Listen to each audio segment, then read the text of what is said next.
let's just get to it. The Sony ZV1 definitely has some cons if you're thinking about using this for YouTube. Number one being the focal length of this lens. For example, I'm using the Sony A7C right now, which is a full frame DSLR. It has an 18mm lens.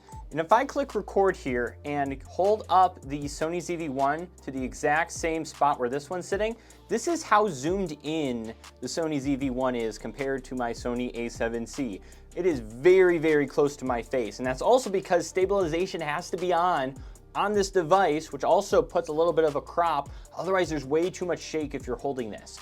So what I have to do is really extend my hand all the way out for this to like actually make sense. So just keep that in mind with whatever you plan on doing with the Sony ZV1. You have to be a pretty good distance away from it. Otherwise, it's gonna be really close up on your face. Con number two is you're gonna need multiple batteries, especially if you're filming in 4K. I'm someone who still shoots in 1080p. I have one battery in here and I have 3 other batteries for this Sony ZV1 because it goes through them pretty quickly. I would say if I'm out and shooting like a YouTube video, I'll go through at least 2 of these. So, and if you're shooting 4K, you're gonna drain through them even faster. Now, I'll leave a link in the description for these extra batteries if you wanna purchase them, as well as a link to the ZV1, because I do make a commission at no extra cost to you if you use my links in the description and buy these products. But you're definitely gonna want some of these on hand if you're gonna shoot at 1080p or 4K. Con number 3 is that the built-in mic is okay, but you're probably gonna want an external mic for this. For example here, I'll actually turn this on and give you an audio test.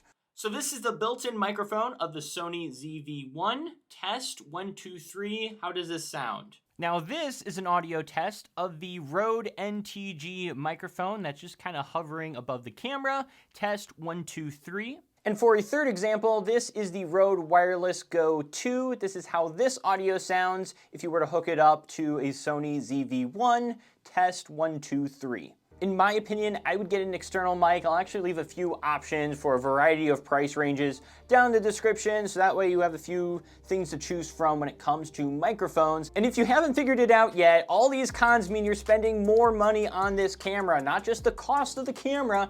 You need to buy extra batteries, you need to buy a microphone.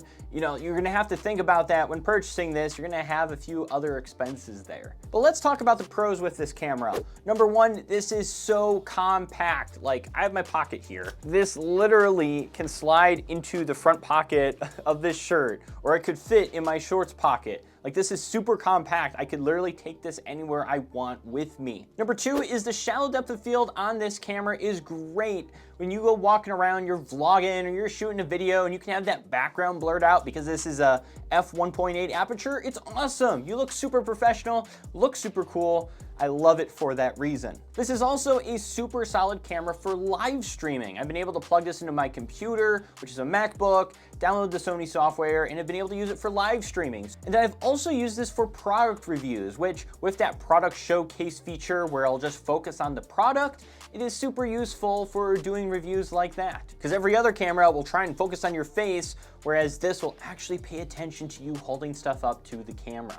And for those reasons, I've held on to this camera, even though I've already upgraded my setup and used this as a backup as well as a travel camera. So if you're a beginner looking for a great portable camera that you can use for your YouTube videos and overall does an amazing job, definitely get the Sony ZV1. It has my stamp of approval, even in 2022 or 2023 and beyond. And like I said earlier, the links to the extra batteries, microphones, and the camera itself are down below in the description. I'd appreciate it if you use those. And be sure to check out this playlist to see other gear we've reviewed to help you make a better YouTube setup. So if you're looking to make awesome YouTube videos, definitely click on this playlist right here.